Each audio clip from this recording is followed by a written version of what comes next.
A warm hello to you, joyous viewers. We have the great honor of joining Chef Cary Brown for the second part of our Vegan Hanukkah special on vegetarianism, the noble way of living. You might recognize Cary's name on the package of Follow Your Heart's Chicken Free Chicken, as the creator of this ingenious soy-based alternative to chicken. A chef mostly by passion and hobby, Cary has a decorated background in the arts as a writer, producer, and director spanning the past 4 decades. He has won numerous commendations, including 3 Emmy Awards, one of which was for the Olympics coverage, and has been recognized by the Directors Guild of America. He has instructed film and television at the University of California, Los Angeles, University of Southern California, and the American Film Institute. Nowadays, Cary divides his time developing educational programs and teaching students how to be healthier, and enjoys his days serving delicious vegetarian dishes at a local veterans hospital. Today, Cary will continue to show us time-honored traditions of Hanukkah through various vegan recipe favorites.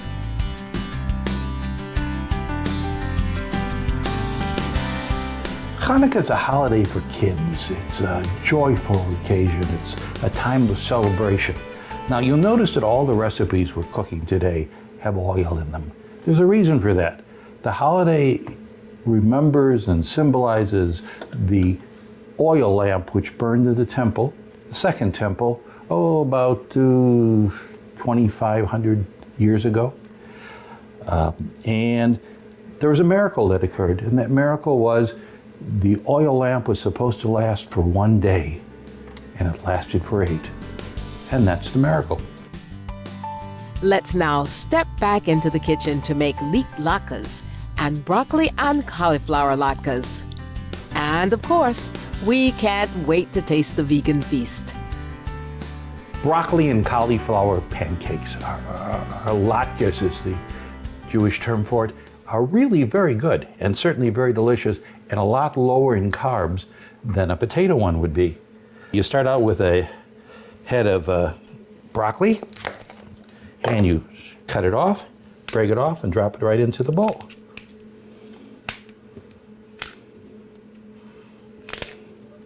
And you can't use the big stems here, but certainly the big stems can be used in other foods. Cauliflower.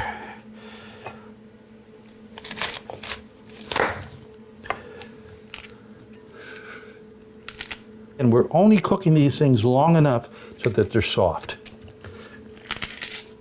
So we're trying to keep as much of the vitamins in here as we possibly can. All the pieces should be about the same size.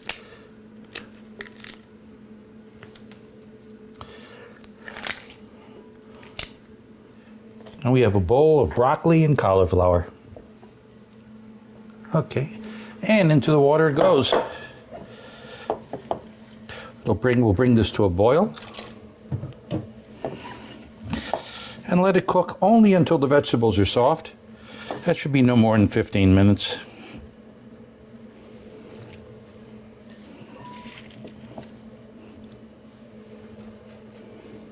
And now I'm going to hide it from you and watch what happens when we take the cover off again.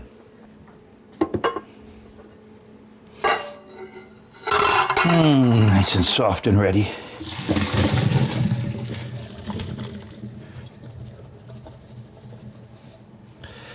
Okay. Well, this is the base for our broccoli and cauliflower latkes, or pancakes. And here we'll take it, mix some ingredients in, and make pancakes out of them. So we took the raw broccoli and cauliflower, boiled it in water for about 15-20 minutes until they're soft. And now we're going to chop it up. Now you notice I'm using a spoon because I don't want the pieces too small. Kind of like the avocado. We're not interested in a cream here. We're interested in just little pieces that can be held together in our pancakes. Now we're going to put some of my favorite ingredients in here. Starts out with about 6 tablespoons of starch. Now I'm using potato starch. but you can use almost any kind of starch your heart desires.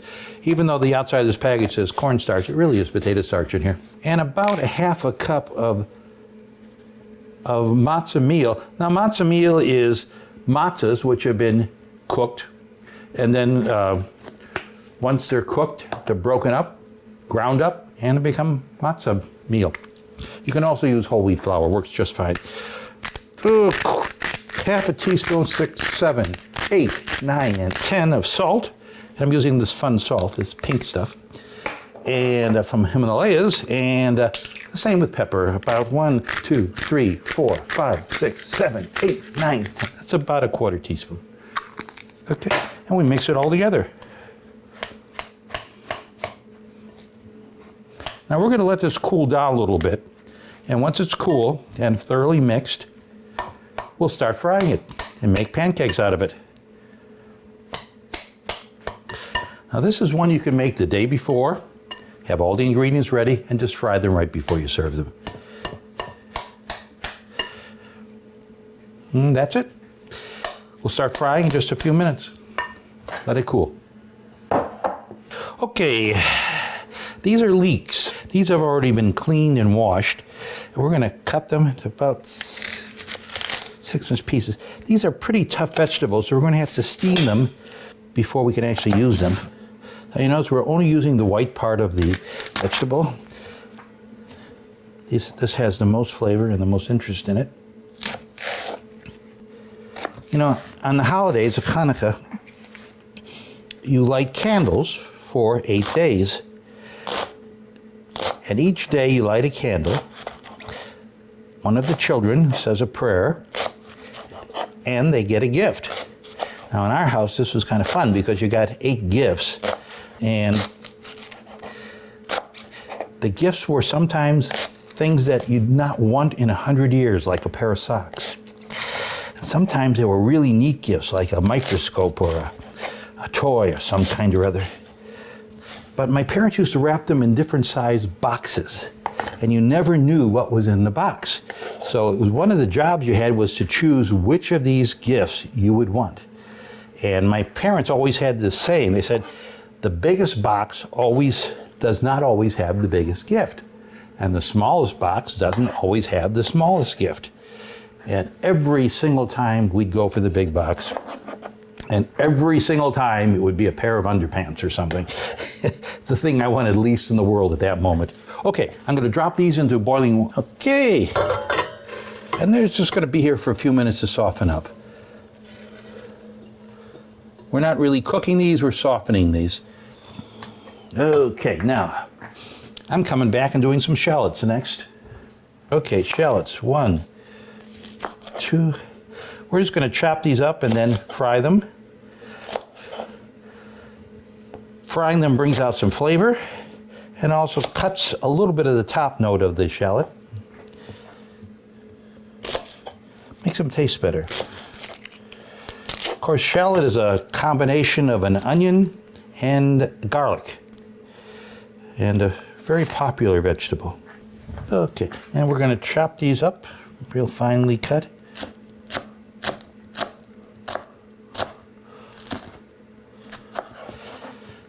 Okay, we're going to fry this just a moment. Okay, this is nothing but canola oil in here. And into the canola oil, we're going to put these shallots. Okay, we're going to just sweat these down a little bit. We're not going to fully cook them. And, but we are going to soften them up a little bit.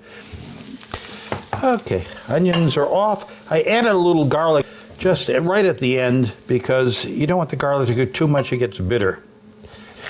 These are pine nuts, and they taste wonderful. And we're going to put about half a cup in here.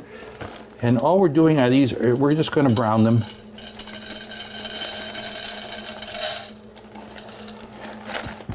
Yeah, a little more than half a cup. I'm going to go a cup.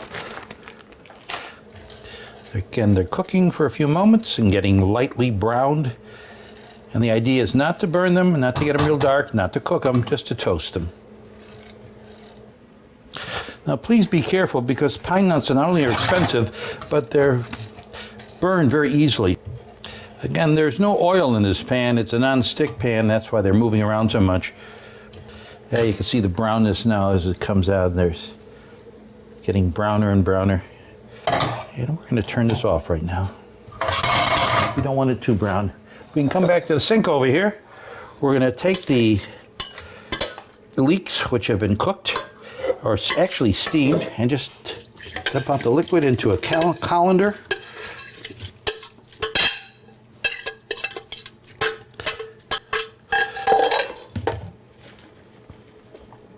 As you can see, you lose volume when they cook. This is really 6 pretty large leeks in here. We're going to put them right here in the bowl.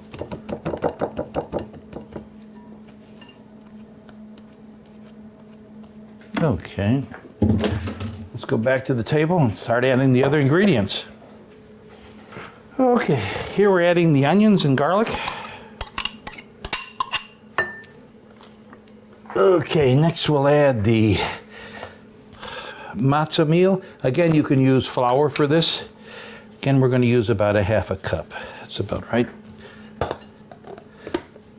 And in place of animal protein, we're going to use some corn protein, cornstarch. 6 tablespoons full of that. A little pepper. 3, 4, 5, 6, 7, 8, 9, 10. That's about 1/4 teaspoon. And our Himalayan salt. 4, 5, 6, 7, 8, 9, 10. Now it just gets all mixed together. And of course the pine nuts, which are now, look at how brown they are. See, it continues to cook after you turn off the fire.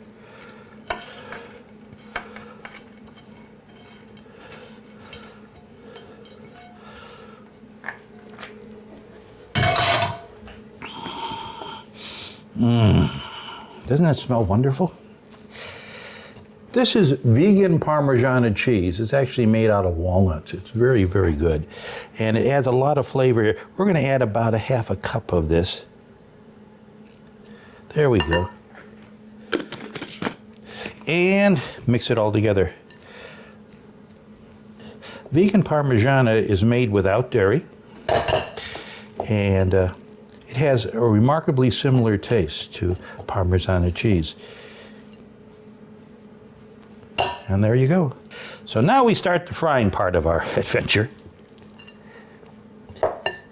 Remember, the oil is in reminiscence of the oil that burned for 8 days.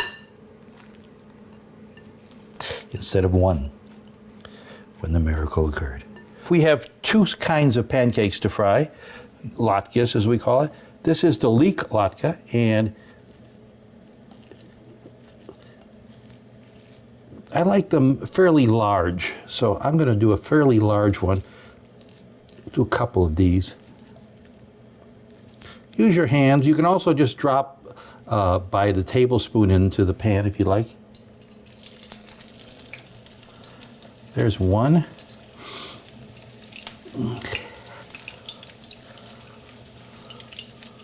It's important that you don't put too many in, and it's important that they're not too close together. I think we'll get 3 in that one.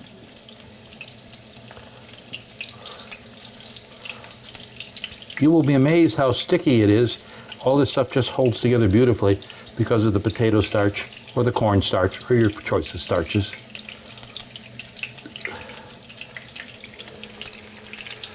And I'm going to press down just slightly on each of these so that they cook more evenly. They'll get real brown on one side. We'll turn them over and do the other side. Takes 3 to 5 minutes per side. You want your oil as warm as possible, but not so hot that it boils. I'm turning this fire down just a little bit. They'll be served with the applesauce or salsa or your choice of any kind of toppings. There's even vegan sour cream available.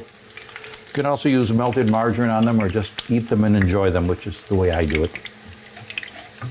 That's a good way to test. If you can't lift it out easily and turn it, it's not fully cooked. Yeah, this one's ready. And what I'm going to do is take the plate and put some paper towels on it. and that's to absorb the extra oil. Also, you can mix tofu into any of these ingredients. Tofu, of course, absorbs and sticks things together. So soft tofu mixed in here would be a perfectly good addition.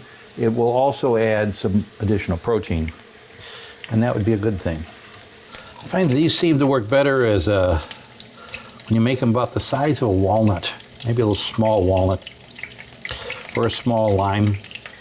These are going to fry for till they're brown on one side and brown on the other. All of these recipes, incidentally, can be baked the same way we bake the potato latke, the potato kugel, and they taste almost as good. They really do. There's a certain crispiness to this, though, that is kind of fun. These are latkes my wife would love. She loves food that is dark brown.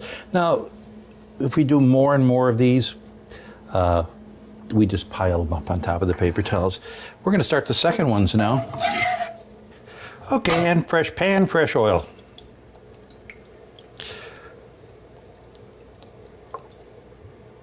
Good. And this is the broccoli and cauliflower one. Again, try to make it about the size of a walnut. It will stick together very well, as you can see. Let's see, they look like they're ready. Look at that, there's 1, 2, 3. Now, of course, once these are cooked like this, you can put them in the oven and store them for, till they're ready to actually serve and keep them hot.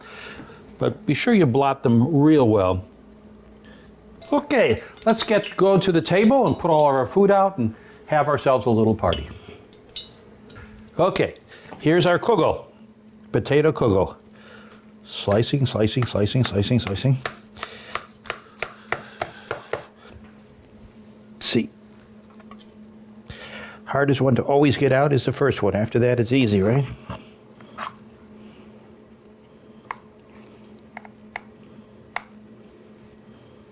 Thank you, Mom. There we go.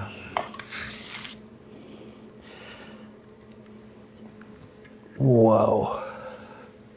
Is that beautiful? And remember, we made 2 kinds of pancakes today. This is the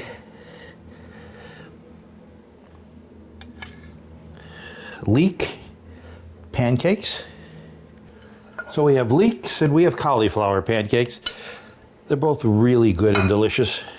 Hanukkah is not a major Jewish holiday, but in the United States, it's been raised to a wonderful time.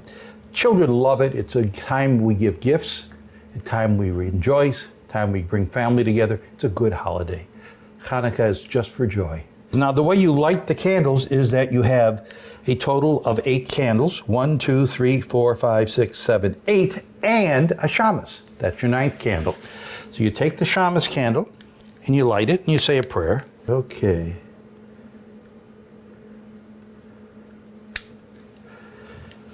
You say a prayer and thank God for the miracle of the candles that burned, or the oil that burned for 8 days, when it should only have burned for 1. And when every child sees this, they know that good food and a good party is to be had in just a few minutes.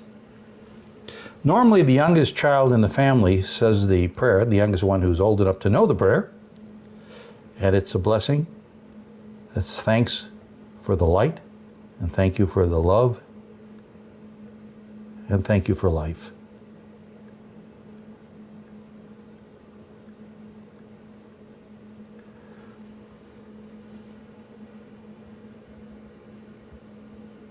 And there we go. Now, in my family, we had a simple menorah. The shamus was up here in the back, and then you lit the candles one at a time, just like we do here. Now, on the first night, you lit just 2 candles, the shamus, and the shamus then lit the first candle. And then the second night, there were 2 candles, third night, 3, all the way up to the last night, 8 candles were lit. This is the oil flask. This is the flask that contained the magic oil that burned for 1 day, but actually burned for 8 days. That was a miracle. Supposed to burn for 1, lasted for 8. This one happened to be made in Jerusalem. It's a modern one, of course. And I think on the screen we can show you some pictures of what it really looked like way back when. Some of these things are still available. Thank you for joining us. We're going to have some dinner now. And happy Hanukkah, happy holidays, happy New Year. Bye.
For more details, please visit www.suprememastertv.com/VEG